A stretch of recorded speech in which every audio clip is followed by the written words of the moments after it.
I'm very pleased to welcome two of our colleagues from CEU for the first book launch that we have this year, and my first book launch. So I'm very delighted to open this book launch tonight. Good evening to all, of course. We will have one or two other book launches before the end of this academic year. So let me tell you a few things about the event. So first, we are hosting today Nadia Jones-Gailani, who is assistant professor in the Gender Studies Department here at CEU.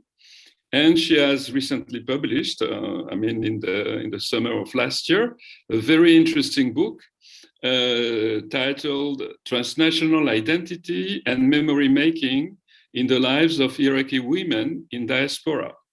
This book has been published in Toronto, the University of Toronto Press, and I recommend it. First off, I would like to thank Nadia for accepting our invitation. We are very happy to discuss this book that has a religious component, but that goes well beyond this point, and which is, I think, a very original contribution to a very important issue today. So Nadia will present a book for during around 35-40 minutes. Then we are also very honored to have this evening with us Hannah Jane Looney, who is visiting assistant professor at the Gender Studies Department too, and who has published a book a couple of years ago that I would like to read too. And the title is In Women's Words, Violence and Everyday Life During the Indonesian Occupation of East Timor, 1975-1999. So both of our colleagues are historians by training, and they are, of course, deeply interested in gender issues that are, as you know, very important in religious studies. So this is a great pleasure for me to give the floor to Nadia Jones-Gailani. Thank you so much. Thank you very much, Jean-Louise, and thanks for the welcome to be here today. Especially thank you to those of you who have heard me speak about the book before. I'm particularly thrilled to invite you back again. So I will start with a vignette. On a cold Saturday in January 2010, Layla, a young Sunni refugee, Iraqi refugee woman, and I sat on hard plastic chairs in a Toronto mall, exchanging stories over coffee. As I put away my tape recorder and gathered my things to leave, she hesitated, surveying the crowd, and then leaned towards me to ask, "Do you know my greatest fear?" I shake my head, no. "When the phone rings at night," she whispers, "my heart stops, and I think they will say my father is dead." For a moment, I thought I'd imagined her words over the noise of the food court. When I asked why her father was still living in Baghdad, she replied, "You see, he must, because otherwise they will take everything, the house, the business, our things. You know, they have tried to kidnap him several times before." When I ask her who, she replies, "The she's.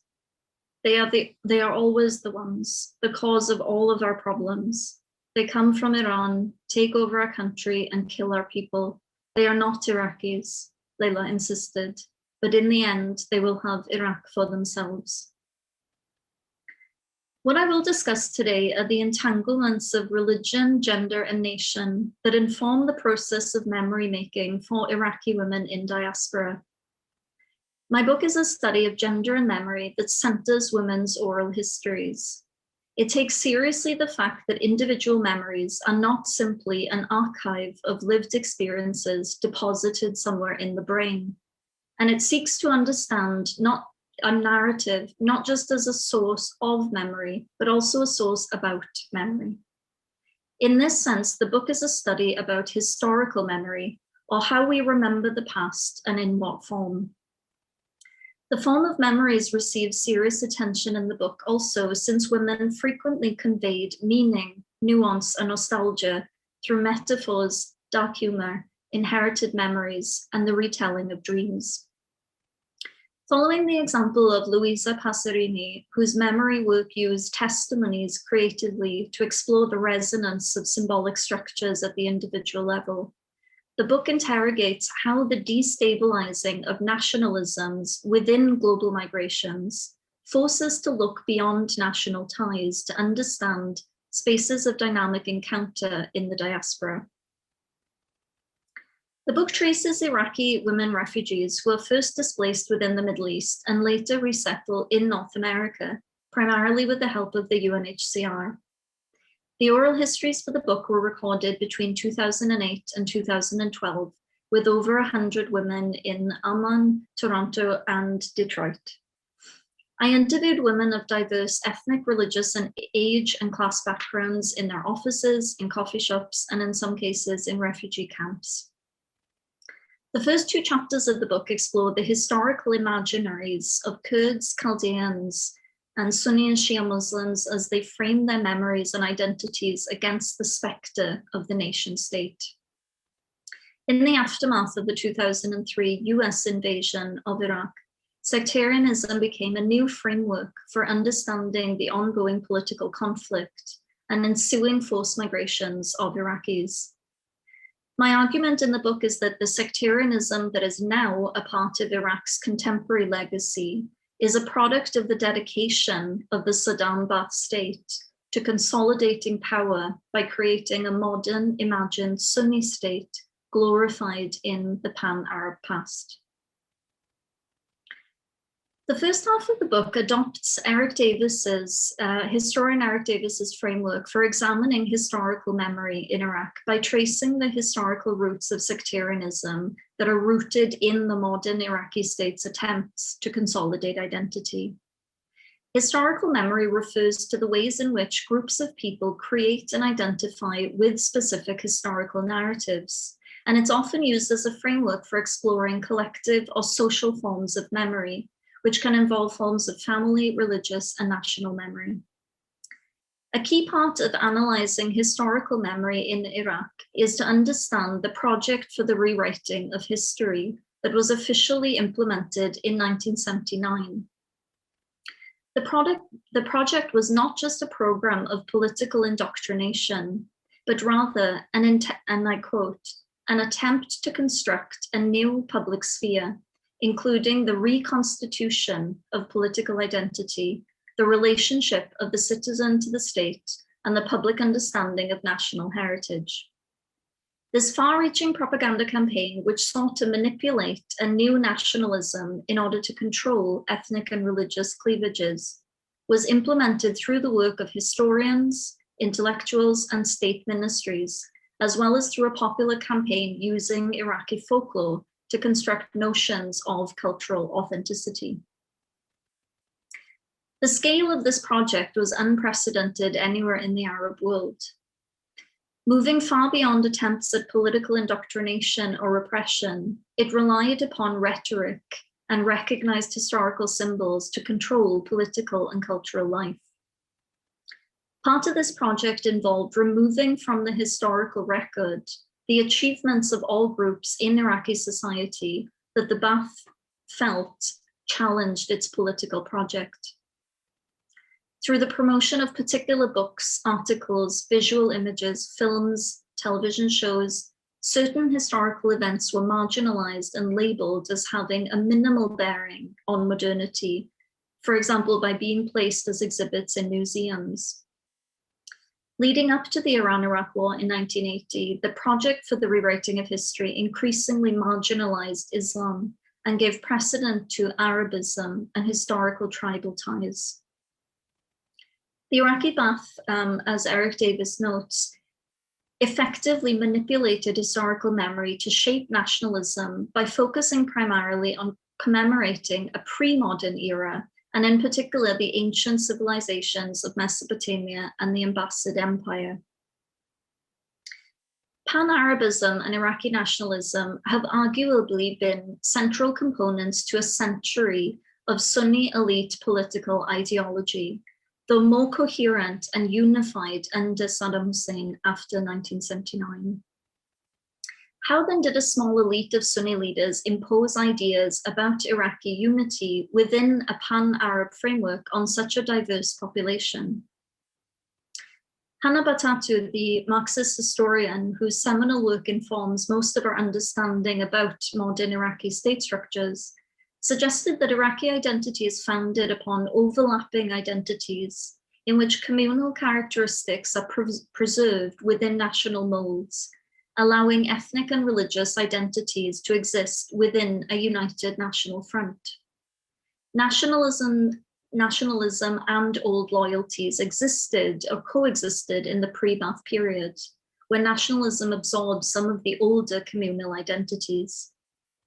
By drawing upon these old loyalties and nationalisms, the Arab socialists were successful in fulfilling their goal of hegemony in the post-1968 period, minimizing counter-hegemonic ideologies through their manipulation primarily of the education system and the historical memory project.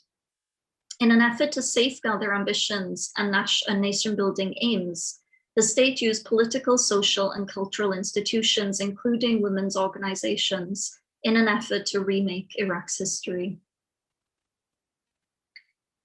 So, as I detail in the first part of the book, the migrations that are informed by the changing political landscape in Iraq and the large-scale persecution of minority groups take part in three waves that come over from Iraq in this process of resettlement to North America.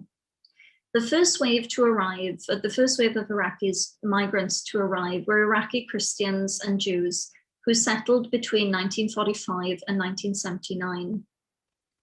Of the different ethno-religious groups of Christians included in this study, and I've included in my study Assyrians, Syriacs, and Chaldeans.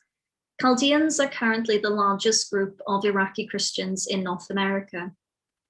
For example, I was able to map 4 distinct generations within the Detroit community of Chaldean Iraqis. Migrations of Shia Arab and Kurds followed the outbreak of the Gulf War and Intifada from 1990 to 91. And in addition, Shia and Kurdish political refugees fled to avoid compulsory military service from 1980 to 1988 during the sustained period of war with Iran. This was followed by a decade of crippling international sanctions, during which many more Iraqis attempted to leave. The third and most recent wave of Iraqi migrants to North America began as an exodus of formerly elite political families, largely of educated Sunni Muslims. Since approximately 2005, this group has been joined by an influx of UNHCR settled refugees of mixed class, ethnic, and religious backgrounds. And it's as part of this third wave that my family arrives in Canada, where they settle in Ontario, which I discuss at great length in the book. When I started interviewing women in Amman and Toronto, I was primarily interested in understanding what it meant to be Iraqi outside of Iraq, and the instability of gendered memories and forms of reconstructing identity across borders. I began to notice patterns in the way that women made claims to being Iraqi on the basis of their ethnic or religious group identities, and the embeddedness of those identities in a pre-modern imaginary of Iraq. Food as a catharsis to the trauma of war and loss replays as a consistent theme through my archive of Iraqi women's oral histories. Interviews often involved food, as well as the serving of tea and coffee as part of the process of sharing and exchanging memories.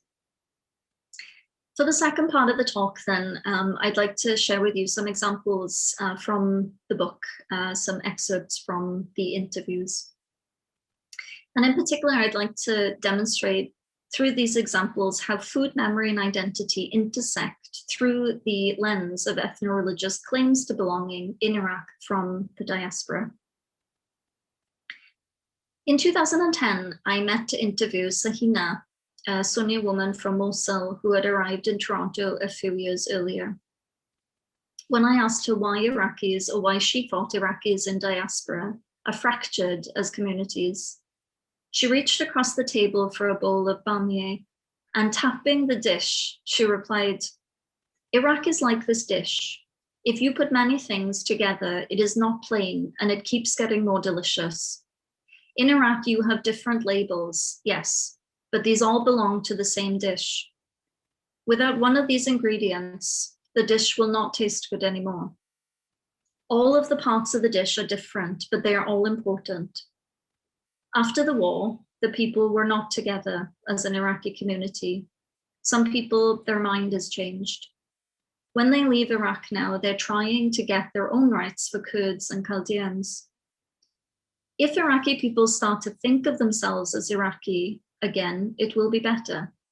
Iraqis have to stop thinking of themselves selfishly by ethnic group, because really we are all part of the same dish and we are all Iraqi." Offering a complex articulation of Iraq's collective identity, the informant spoke passionately about the division of Iraqis in diaspora.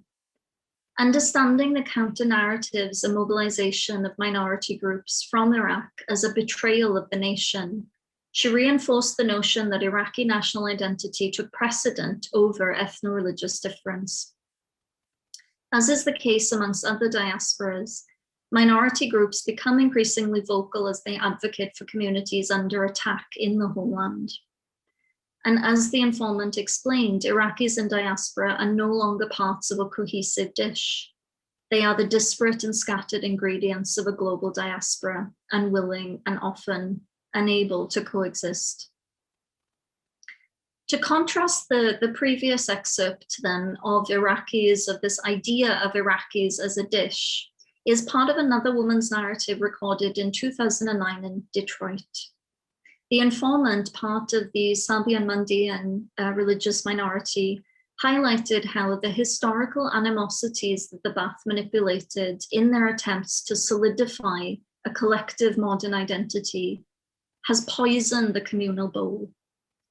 Independently drawing again upon the metaphor of Iraq as a dish, this respondent presented a much darker meaning. And I quote, "Iraq is a dish that has been poisoned, and we are forced like dogs to eat from this dish.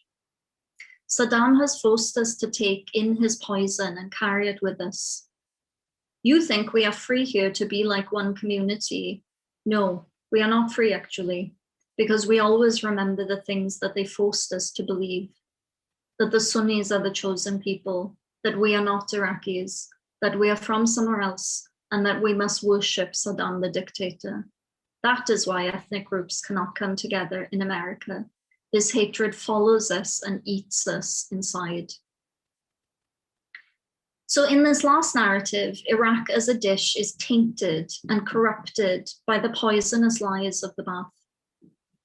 In being forced to eat from the poison dish, minority groups are being forced to bend to the hegemonic will of the state, carrying this poison as they scatter across the globe.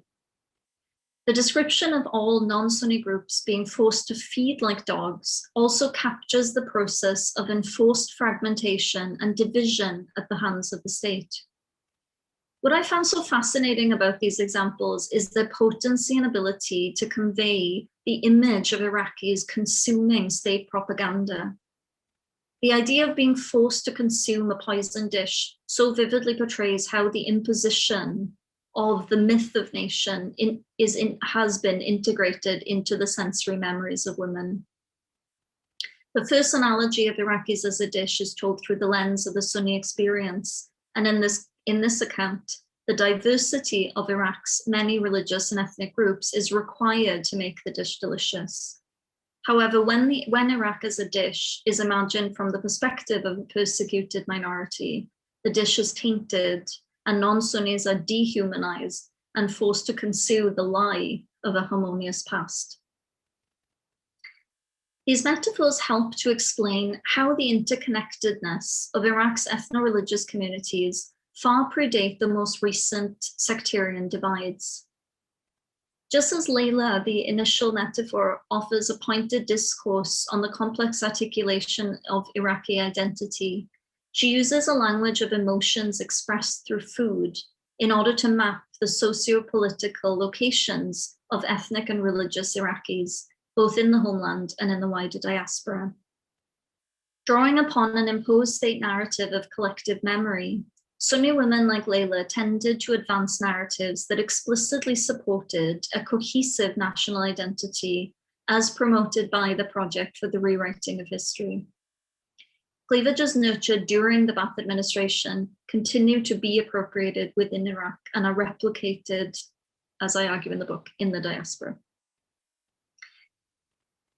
Kurdish women who had been forced to flee during the state's genocidal Anfal campaign in the north of Iraq tended to be the most forthcoming in talking to me about their experiences at the hands of the Ba'ath army. Their painful memories of the occupations of Kirkuk and Sulaymaniyah shed light on the use of force to construct a national imaginary. One woman boldly declared that Iraq was a mosaic under the oppression and force of obligation to live together under one roof. The moment they, the religious minorities, could get away, they did. Now every group is asking for their own nation. This informant, like many of the Kurdish women that I spoke with in Canada, went on to reveal her desire to see an autonomous Kurdish nation restored. Her ambitions as part of a transnational Kurdish activist group was to see the genocide in northern Iraq recognized and to see the US punished for their role in selling the Ba'ath regime chemical weapons that were used against the Kurds. Attention to the form of memories is central to understanding differently constructed memory sites, such as landscapes and the use of religious ceremonies or personal objects. And again, food is one site where memory practices blur the boundaries between what is actually remembered and what is imagined. Indeed, the gray area between the passive process of receiving cultural materials and the active appropriation of said materials can confuse the actual acts of transfer that make remembering in common possible. So one of the elements that I pick up and talk about further in the book is the idea about inherited or shared pasts, but also ideas about inherited memories. But the idea of inherited or shared pasts can also be a source of tension or division in the context of ethnic or religious group histories. Towards the end of an interview that I conducted with a mixed group of 8 Iraqi women in Rochester in 2009, the host, who is a first-generation Kurdish migrant woman, at one point in the conversation leant forward to pick up one of the sweets from the table. She was growing frustrated with my questions about Iraqi identity and ethnic communities, and she was anxious for me to disregard the competing narratives that had been provided by the other women that she had invited to join us. Waving a kleche cookie in her hand, she loudly proclaimed, "Look, this kleche is Iraq. It is something that we all have in common. We have been making it since the beginning of time. That is what it means to be Iraqi." As most of the women laugh at her depiction of such harmony in Iraq, all of a sudden, one of the Chaldean women seated next to me shouts across the room, "Kleche aren't a part of your past, they are Chaldean. My people were making kleche before your people found their way out of the desert." Though she said it with a smile on her face, the comment caused the group to erupt in conflict. Ownership of national foods, like kleche cookies in Iraq, is an ongoing tension between ethnic groups across global foodways. A simple modification from the ancient Mesopotamian sweets, kleche have become over time associated with religious holidays and in particular with Eid. There are many examples of the invention of such national traditions where the stakes are high in the struggle to own a dish or a cuisine, that has national import for real or imagined collectives of people. For refugees and migrants in North America, foodways are an important means by which to protect and preserve cultural customs that are embedded, either imagined or otherwise, with markers of identity, memory, and tradition. Anthropological studies of food and memory trace the comparative context of identity in which individuals interact with one another and produce interlinked narratives of collective belonging. This kind of identity politics allows those on the periphery of belonging, such as second or third generation Iraqis, to experience the homeland through a process of inheritance. National foods carry with them a strong unifying tendency that accentuates discourses of univocality and traditional authenticity, subsuming as they do factors such as gender, class, and ethnicity that might complicate these. When we consider invented traditions, imagined community, and ethnes, we are demonstrating that culture and identity are not windows on the nation, rather they are the nation.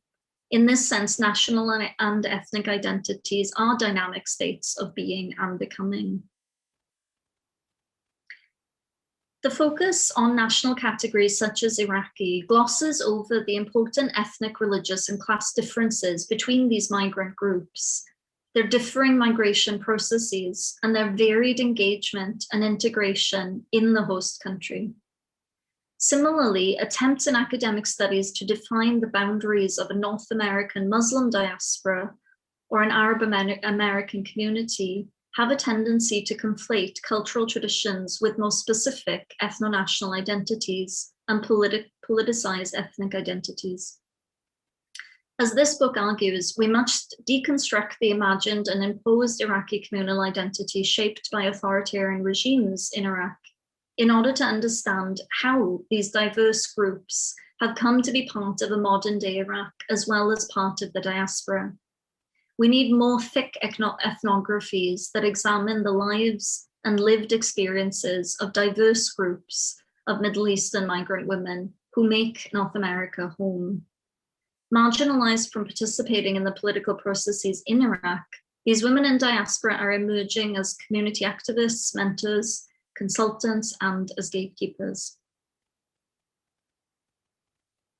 The adoption of a feminist historical approach to understanding how ethno-religious and ethno-national identities were integrated into the modern Iraqi nation state provides an important foundation from which to understand how Iraqi women transplant and reinvent identity in diaspora. The purpose of this book was not only to unsilence Iraqi women's words, but also to understand how Iraqis, including women, replicate historical differences that predate the sectarian conflicts of the present. In so doing, it is a book that seeks to understand how women in diaspora forge communities around these distinctions, using difference as a platform from which to assert their place in Iraq's future. Thank you very much for listening.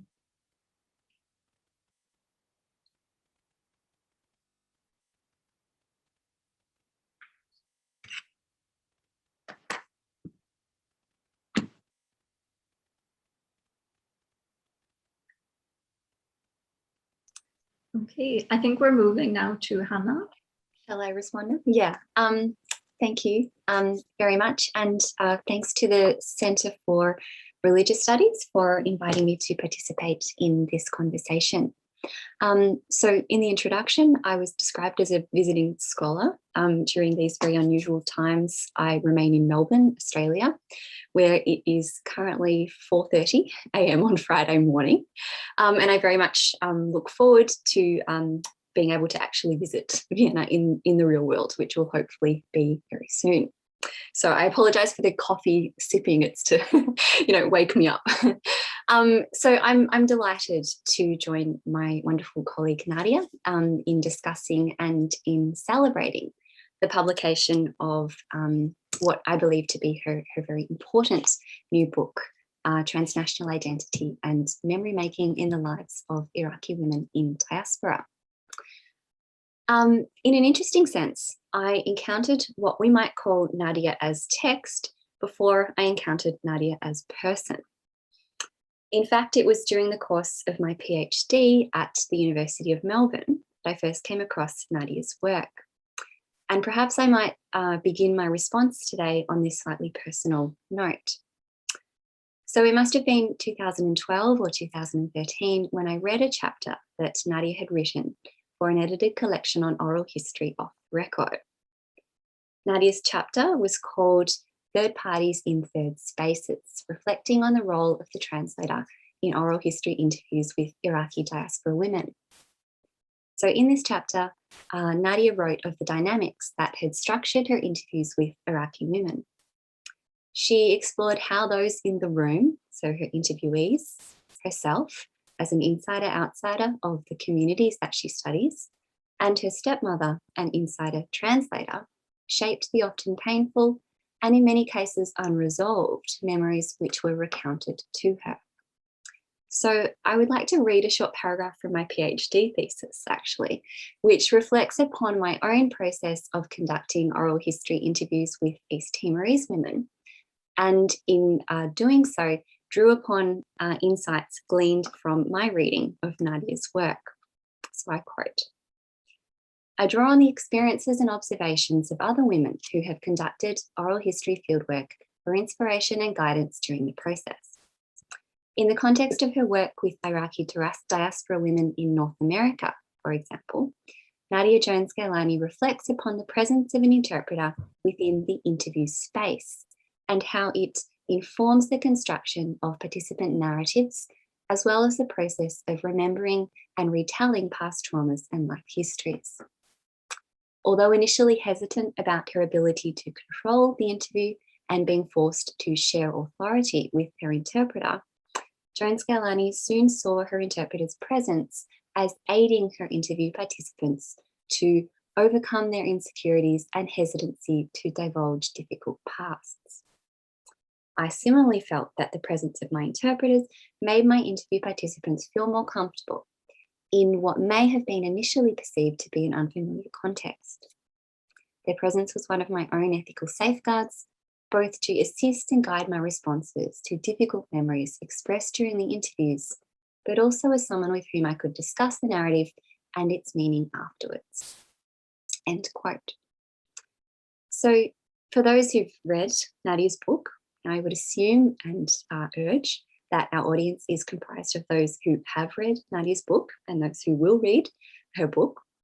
You will see that the reflections and considerations which I found so useful years ago when writing the passage just quoted became what is actually one of my favourite chapters of the book, in which Nadia explores the issues of affective methodology, drawing out the many challenges of conducting research that aims not merely to take into account, but to understand the emotional content of her interviews.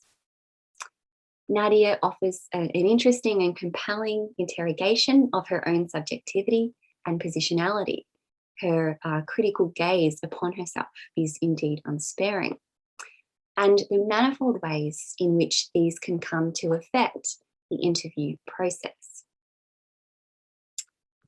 Now, my own research was obviously different in its case study, political contexts, and Antipodean location.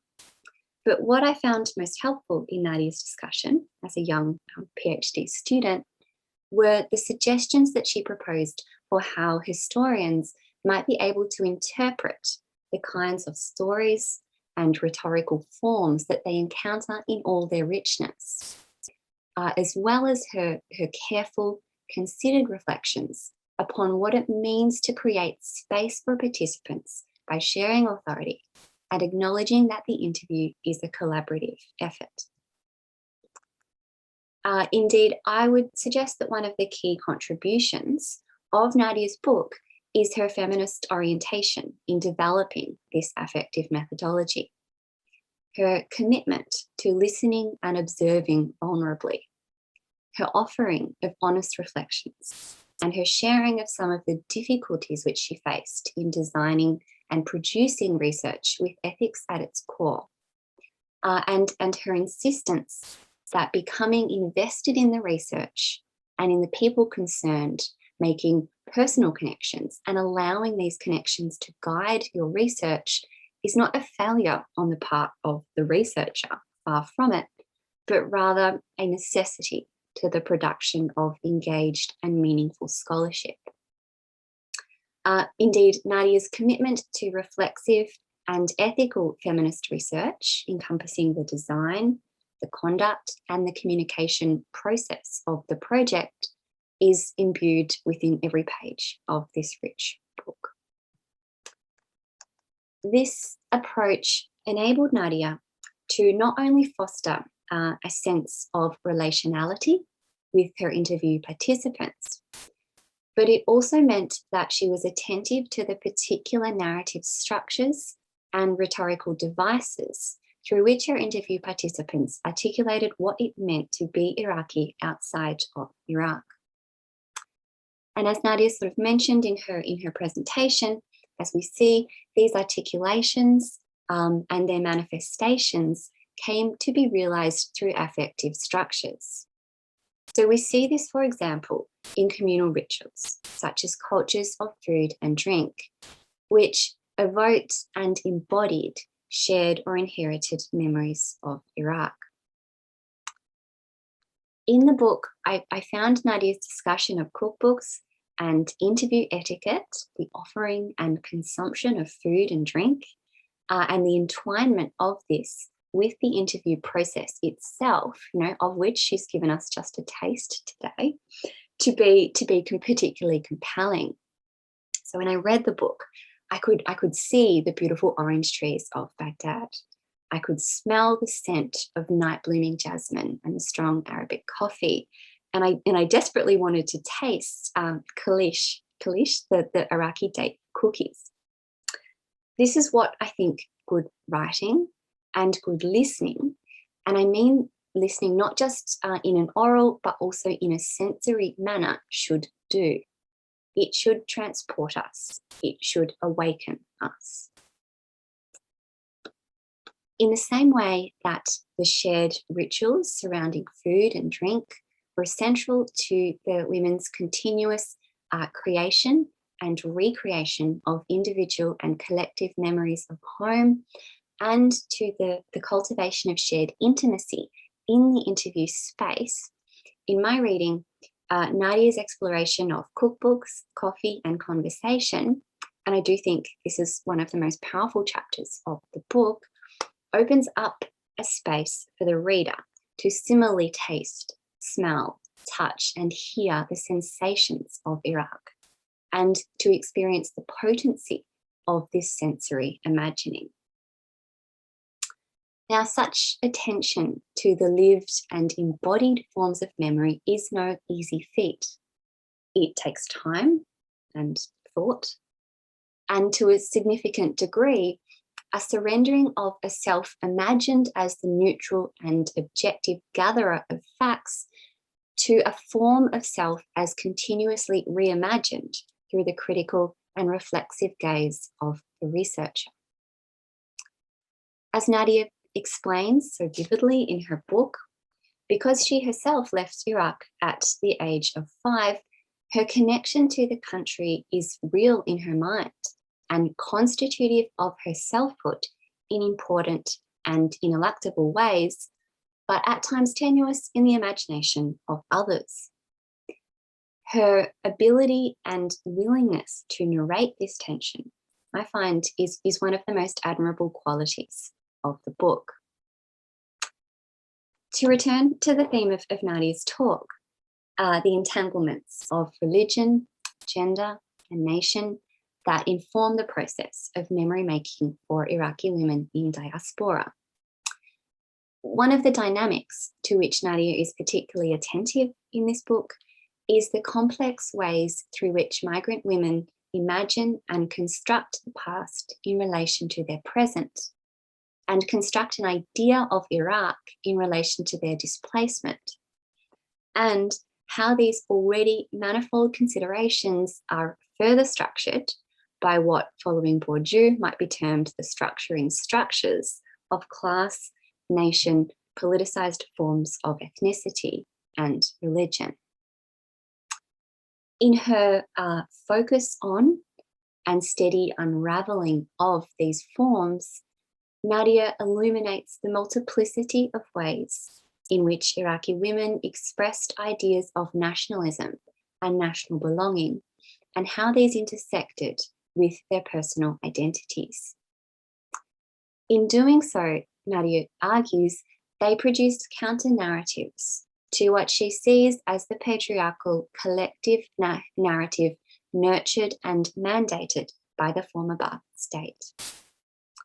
What Nadia shows us here, I would suggest, is that despite attempts by the Ba'ath state to smooth over differences and impose ideas of Iraqi unity as a singular entity within a wider pan-Arab framework, as is so often the case with the integrationist aims and centralizing ideology of authoritarian regimes, the minds and the bodies of Iraqi women could not be co-opted, and they reacted in complex and nuanced ways. Thank you.